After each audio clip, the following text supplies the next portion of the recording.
Everyone, and welcome to the 26th installment of Yid Talks. Thank you guys for being here. It means a lot to me. It really does. Tonight's installment is entitled You Never Know. You never know. And what am I referring to? A person never really knows the true influence that another person has in their lives. I thought about this tonight because I've been thinking a lot about one of the people that used to be a part of my life. And that is my dear high school teacher, Mr. Nucio, who was, he taught Western civilization, a history class. And he continues to be a great influence and mentor in my life, even though he has passed on. He's no longer a part of this world. And yet, he still influences me. He still gives me strength and confidence in my approach to life and my direction in life. And I wanted to take this 26th Yid Talk to speak a little bit about what that influence meant to me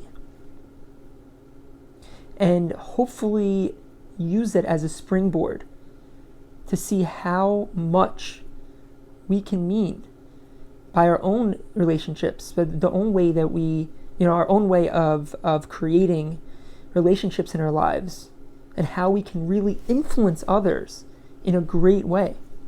And we may not even know it. You never know. You never know. Mr. Nucio,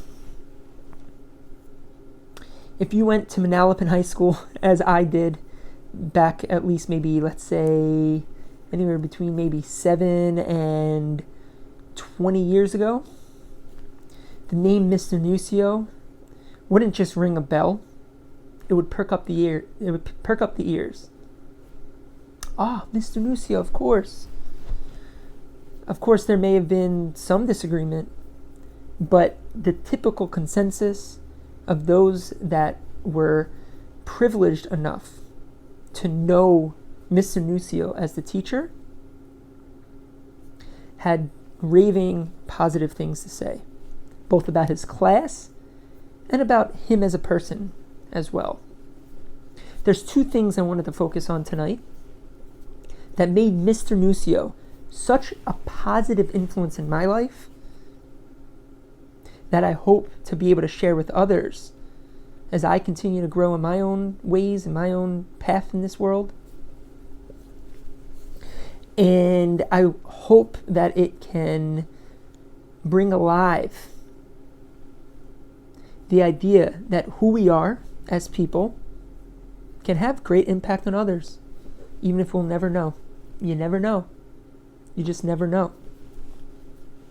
Two things. Number one, Mr. Nucio was an unconventional teacher. Number two, Mr. Nucio cared about his students. These two things are what I want to focus on. The first thing, unconventional teaching.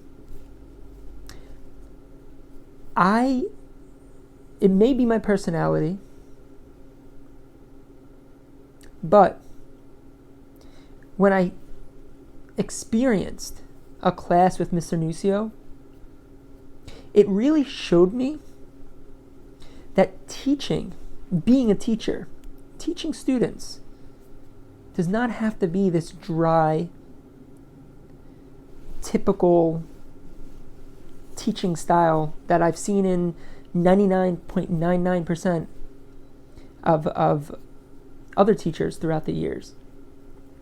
Mr. Nucio showed me that you can really make your own path in whatever profession you choose.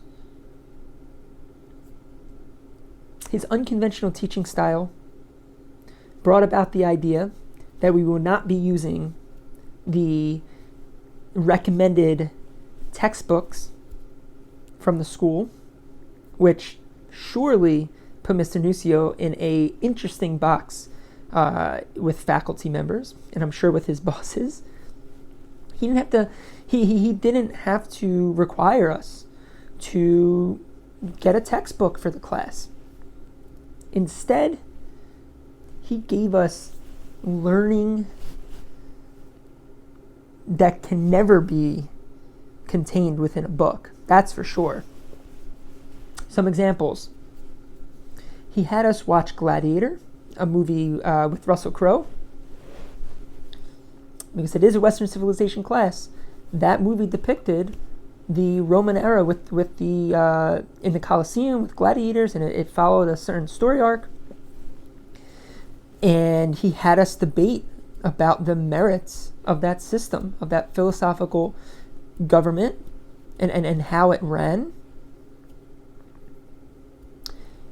He had us take any Bob Dylan song that we wanted to find. Didn't matter if you knew who Bob Dylan was or not, but he saw Bob Dylan's genius. He had his students take any song they wanted, and they had him present what that song meant to them. That was one of the major projects of class. He had us watch Pink Floyd's The Wall, which is a very strange and at times frightening movie. And he had us comment on what the movie was trying to put across to the viewer.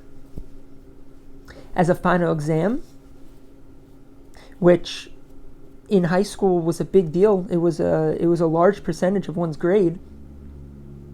He had one question, and he presented it with a blue book. These are, it's a little essay book, has probably about 10 or so pages for one to read as much as they would like. The question was, what did you learn throughout this year in this class? And he had no page requirement, just a pen and a blue book, and go at it. Now this, I know, frightened some people that may not have felt the same sort of energy that I felt from such a thing. It might have been hard for some people, some type of personality types in the class. But in the end, he showed me, and it still influences me today. It's 15 years since I've been in his class.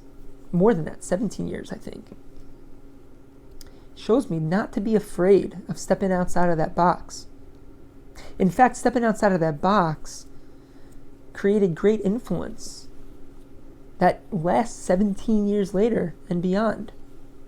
And I know that I'm not the only one. He had many, many students at his funeral, which I wasn't able to attend. Many, many past students there, supporting it, being there for his family. Beautiful thing. So I know I'm not alone here. Second thing that made Mr. Nucio so incredibly special was his care for his students. Genuine care. Nothing like it. And I know that we can all think about other people in our lives that we feel have genuine care for us, that really put themselves forward to find out what we need in order to make us either feel better or to keep us motivated in life.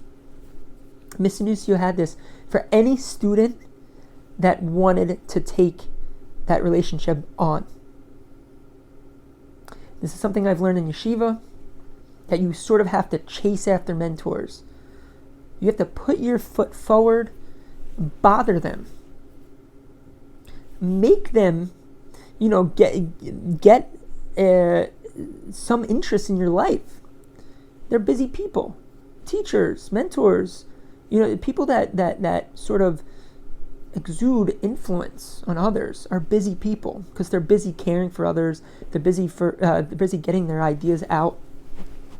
They don't necessarily have a block of time to make for you unless you make that block of time for yourself. And for the students that did that, it came out as a result of that Mr. Nucio was there for his students. I used to speak to him one-on-one. He used to give me such important advice for my path forward for college, and just for the outlook of life in general. He had a certain smirk about him. You could tell he was concerned about a person's life. And that meant volumes. It's going to forever affect me. Show me, if I want to be that type of person, to show that care, to be there for another person. That these are two important aspects that Mr. Nucio gave over to his students, and there were many more. But I'm happy to be able to share these two. I'm happy to dedicate a Yid Talk to this, because he's on my mind quite a lot. And I hope one day that I have the opportunity to be in that place for others. Have others trust me and you know, look for help. But not in a, you know, not in the therapist type of way, even though that is my profession. I'm speaking more of a mentor, someone to help guide someone through their life. I want to be that, and I have Mr. Nucio partly to thank for that desire. I'm proud that I can say that I was a student of Mr. Nucio, and I hope that this one little video is a testament to the greatness of a teacher that he was. And I hope it serves as a proper, respectful homage to someone that really changed people's lives for the better. Thank you for listening, guys. Yid Talk 26. You never know. You never know. Because guess what? You could be that Mr. Nucio to somebody else. You don't know. We really don't know the influence that we have in other people's lives. So here's a blessing that I want to give over to my listeners, that we should be kind and we should be thoughtful towards others, and we should try our best to step outside of ourselves to be able to help others in need, and to hopefully create influence, positive influence in a person's life, to give them a better life, give ourselves a better life, and help us bring, you know, a new world right here, right now, through the kindness of our actions. Thank you, guys.